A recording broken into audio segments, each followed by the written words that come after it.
After the destruction of the shipyards and the spaceports, everything kind of went quiet. Humanity waited to see the next move taken by their enemies, and at the same time, they reinforced their friends' territories to make sure that none of the enemy kind of snuck in behind. Nobody likes being snuck up on, definitely not in this situation. But the retaliation that they expected, it never came. It surprised them all. Intelligence said that the Alliance ships were moving all the way around, but there was nothing going into friendly space. Why were they moving so much military personnel at such cost? But they weren't attacking? The hell's going on? The humans continued to assist their friends in any type of rebuilding they could, helping with their infrastructure, building their buildings, getting their spaceports up and running, whatever it might be. Relationships also began to form between humans and everyone else. Occasionally, this would turn a bit physical. It was a bit of confusion for the other species on how humans could mentally get themselves in the idea of doing that with something that wasn't their species. Yet, humans also had the ability to seemingly charm other species into doing such things. While the rebuilding and this social whatever it was going on, new human battleships and cruisers were being produced at a surprisingly high speed, although it did take a long time to build them. When checking the stats, it made the old battleships and cruisers look like plastic toys with pop guns attached to them. These were going to be needed for large-scale battles because the enemy was still out there, and if they came in force, you needed something to even the odds. And really, really big guns seemed to enter into the equation at a big rate. Although, thankfully, because the enemy did not have the ability to sneak and look at humans, in this equation, they didn't know the value of X. Along with this, new corvettes were being created, along with gunships, for the battles that have, shall we say, more debris in the way. This is where they shine, being able to duck, dive, and dodge into all these different areas, being able to use the terrain, if there is such a thing, in space to keep from getting struck, being able to jump out and fire. This was essential. Evasion carriers were going to be the last ones on the list to be made because, well, they're very niche and very, very expensive. Along with that, humanity already has a few of them. Humanity also was building their destroyers and frigates. The destroyers actually had a strange slang term from their buddies. All the friendly units had a way of saying, these are engines with guns. They didn't say that about the frigates, as the frigates were more specialized as they were built to complement other ships. They would either focus primarily on torpedoes, drones, communications, what have you. And each of these were set up inside the fleets, and if they were not targeted first thing, they made sure that the fighting ability of all the human ships exceeded expectations. Because of this, the human military ballooned to 20 times what it was when the war started. Looking above all the planet's colonies and what have you, there was layers upon layers upon layers of defensive systems that went all the way from subterranean to the outer atmosphere and beyond. Many of the friendly species wanted to get some of these, and humanity was eager to sell them off. This was a boom to the economy. Some friendly species hesitated to take them at first, but as soon as they realized how effective human equipment is, they couldn't grab them fast enough. Although mixed in with their own equipment, they do stick out, basically because human inventions have zero aesthetics. They're just extremely practical, and that was it. This was the new normal that everybody had to deal with. Everybody realized that they were at a state of war and they just had to be ready, but nothing was happening. That is until a species the human called the toads sent a broadband message. They called them the toads because they're an amphibious species that are surprisingly human in shape, with decorative patterns on their hairless bodies. Their powerful legs allow them to jump easily 7 meters into the air, usually more. and the long tongue, of course, sealed the name in. They don't ever call these toads frogs due to the fact that that sound that's made when saying frog sounds like an insult in the toad language, one of the worst insults they have. And, well, you don't need to piss anybody else off on accident. This was actually the reason why the toads initially didn't like humans, as they thought the humans were insulting them, but it actually was not meant to be that way, but stigma remained. The message of distress was received right before one of their ships actually entered human territory. This was surprising, and the message was begging for assistance, showing proof of Alliance forces raiding neutral species territory, destroying defenses by coming in with overwhelming force and just destroying everything and everyone, not even giving them a chance to surrender or anything, not even run away. Then they would go in and take all the resources and killing all that opposed them. On top of that, when physically possible, they would assault without consequences, usually laughing the whole time.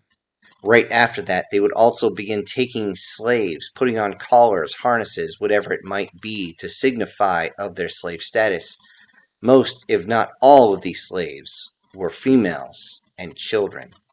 The remnants of the species that were left behind after these battles were left to fight over the shockingly little resources that remained, usually referring to cannibalism, just to survive. Seeing this, the council convened. The council, as the humans call it, is basically a senate of all human planets, colonies, outposts, and stations. They discussed this matter for 30 minutes, and only 30 minutes, after which it was decided that the one calling for help will be considered the ambassador, the one that arrived on the ship. Unfortunately, this was going to cover only one neutral species, and humanity had no reason to go into the other species' territories, even with what they seen. They were not asked for help. They had to ask for help from the friendly species of humans to make sure that they were able to go in and everything was on the up and up. The plan, of course, was simple. Friendly forces would go into neutral species territories and ask if they wished to join the humans and their friends in the war. If they didn't want to, the friendly forces would just turn around and leave. No fuss, no muss, no nothing. They wouldn't even get close enough to be caught up in the defense network. If they did want to join, they would receive full support. The recovery fleets with their escorts would descend on the planets and give as much aid as possible and save as many as possible. The humans had a different mission. They would send a full assault fleet into Toad territory, and their orders were simple. Liberation, and that is the goal. A bit of anger released on the Alliance forces when this happens, that's considered just a side benefit. Entering Toad territory, the Alliance ships were all around their colony worlds. Most of these ships were shuttles and cargo vessels, covered by cruisers and battleships that just kind of stood there and waited. The debris fields all around these worlds showed the results of the battle. Toad and Alliance ships' wreckage were everywhere, some of which were even scanned that could be salvageable, but they were simply adrift in space. The homeworld of the Toads was actually holding a very, very tight perimeter. It seemed as though they had pulled all their military forces back and combined it with their own satellite network to find some sort of wall. Having a defense in depth, basically get within the kill zone and you're totally screwed. But it seemed as though the enemy wasn't aiming for the homeworld. This seemed to be the same thing that the enemy had done when they faced off against the humans before. Well, at least their ROE hasn't changed, everybody thought. A message was sent 5 minutes before the humans entered the systems. The message to the Toads was simple. Are you willing to become friends now? The treaty between the humans and the Toads was signed 4 hours later in front of the Toad High Council. Their queen, a rather bulbous female, signed it herself. As a gift, humans brought in entire apiaries full of non-toxic insects to give to everybody. This was a true sign of dedication for the toads, as they absolutely loved human insects. Although human toxins on the insects usually gave them a bit of a stomachache. They made sure that these were non-toxic and dug in and just immersed themselves. They particularly enjoyed the locusts. A copy of this treaty was sent broadband to all species. An hour after it was sent, the human ships jumped into the other towed sections and demanded that all Alliance ships power down and prepare to be searched. The Alliance ships, the cargo ones, decided to run for it. They did not have the tonnage, they did not have the armor, nor the guns for any type of slug match. The battleships, however, along with the cruisers, moved in between the cargo ships and the human fleet as a shield, or perhaps a sacrifice. The fact that they were completely outnumbered and severely outgunned, it seemed as though the Alliance ships knew what was about to happen. They tried to line up broadside, trying to block any type of shots from hitting the cargo vessels, forgetting one simple thing. When humans build a gun, it's made to penetrate, because that's how human weapons work. Many of the main gun rounds would go clean through a battleship and then strike one or two cargo vessels on the other side, trying desperately to get clear of all the gravity wells before they could jump to FTL. The Alliance battleships did fire and did get some hits, but most of them were simply glancing hits. Only one human ship was knocked out of commission, but thanks to standard damage control, it was up and running in less than 4 minutes. This type of zombie ship, as the Alliance would call it, usually scared them enough that they would try to blow it up a second time.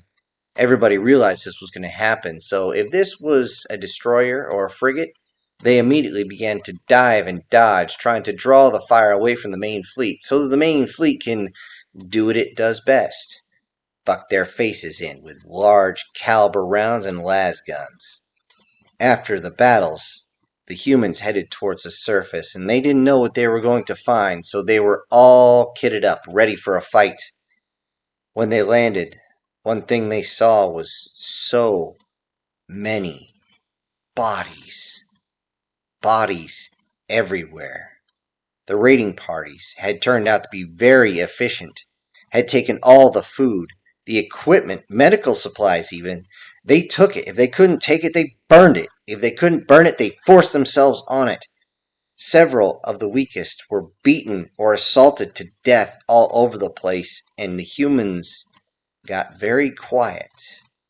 The few friendly forces that were around got nervous. Humans are not quiet. Why are they quiet? This is actually freaky. The remaining Allied forces actually waited until the humans got off their transports to engage. Bad idea, since those transports were actually very well armed as well. So it took humans absolutely no time to shake out of their stupor and charge forward and start taking out Alliance forces. They had to dodge those on the ground because most of the civilians were absolutely in shock, most frozen with 1,000-yard stare as they just sat there and shook. Not only that, much of the planet was still burning. This was enough for the commander and their sergeant majors to give the following order.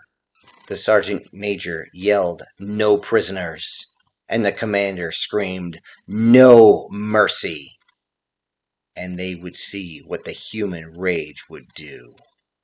In most of the other neutral territories, the friendly forces found the systems in a very bad way. Entire stations had been removed. Somehow the Alliance forces had been able to take structures that were not meant to be moved at all and remove them. There was no debris. They were just gone. Because of everything that had happened, the treaties were signed very, very quickly and recovery operations began.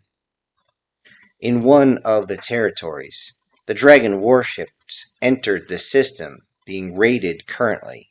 They tried to contact the planet and found out that the communications was blocked. Angry, the dragon screamed into his communications equipment, "Let me speak to the halfling chief, or we will force a landing through your lines. Your choice." With that, the response came back, "Frack you, human lover." With that, they turned their weapons and began to engage. Clearly outnumbered, but definitely not outmaneuvered, the dragons made the call, "Send in the cavalry." With that, human ships began to drop out of FTL and began to start sanitizing the area by going in all guns blazing. The Allied forces that had not already tried to charge up their FTL engines to get the hell out of Dodge did not make it.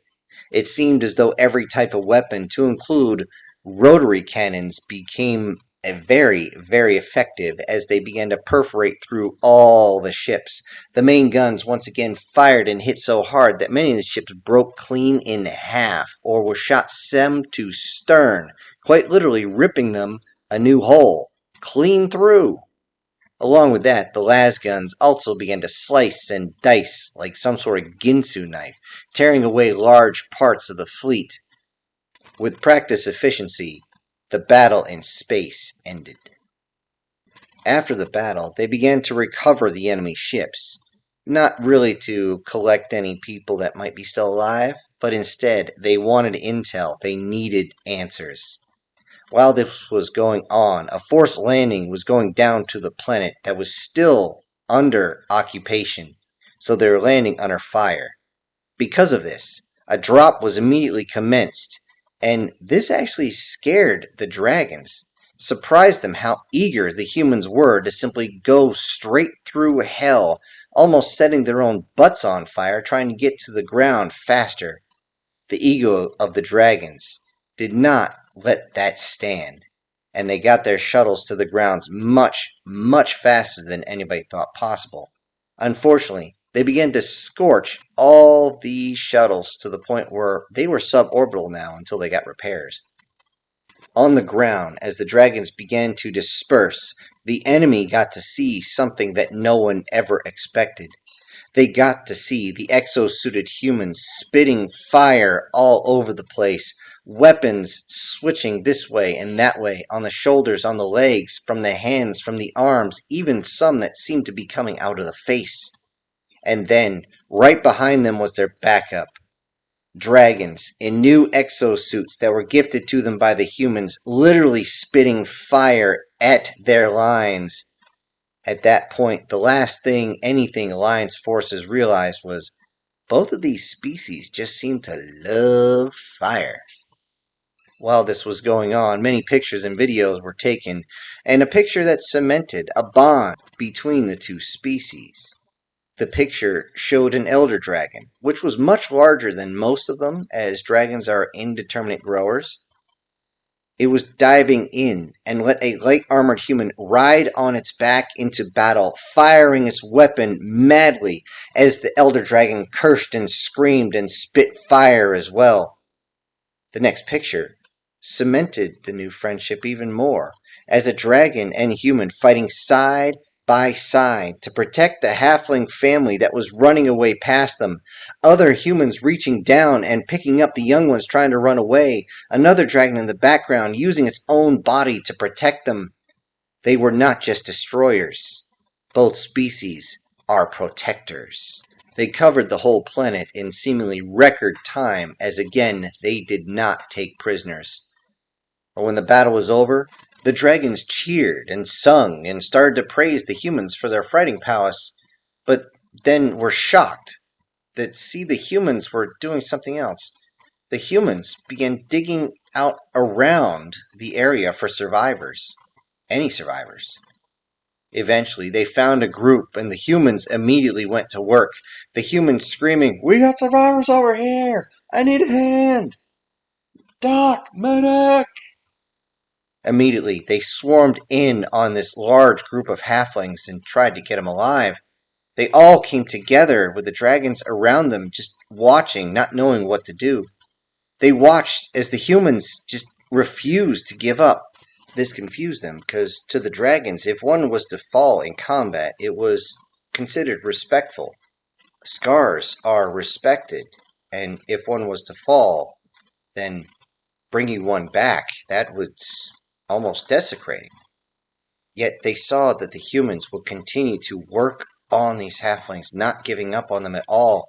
The humans eventually had to be physically stopped by claw or by tail, pulling them away, letting them know that they couldn't save them. It was too late. The dragons could smell when it was too late. The humans then grieved over the family that had been killed, and they had been lost in the crossfire between the fight between the humans and the Allied forces, which seemed to make them even more upset. The humans then would get angry and immediately begin to slam their fists down on the ground over and over again at the inability to save the innocents, mad at themselves, furious at the universe for not being able to save them. And when that was over, the humans stood up, wiped their tears, and looked around for another one to save, not hesitating. At that moment, the dragons smelled something on the humans. This aroma that was coming through their suits made even the elder dragon lose a scale or two out of a little bit of fright. This smell was the smell of hate, anger, and rage. The humans call it vengeance. Though the sight of captured civilians being returned to their family, grabbing onto each other, and that giant toothy grin that they would give seemed to calm the human heart just a little bit, the smell never seemed to fully leave. It was still there. The elder dragon in command eventually got to the surface and smelled it too. This made him pause. He had to ask the human commander what this means. The human commander stopped, took a breath, but he couldn't smell it. When it was explained to him what the elder dragon could smell, he said, "Oh, that means there's no choice anymore. The Alliance wanted total war, and we gave them just a taste, and now..." He then paused as he sees the look on the faces as the soldiers carry the dead. Given the size of this species, it's almost as though they're carrying children. The elder dragon noticed another smell coming from the commander as he continued. Now, it's game on, and they're going to find out what humans mean by total war. Hello everybody, this is Syntax. Thank you so much for joining me on today's chapter. Before I go, I gotta send out a quick thank you to one of my supporters, and that would be SS Demon. Thank you so much for supporting the channel, and everybody else, I'll see you on the next one. This is Syntax, ejecting.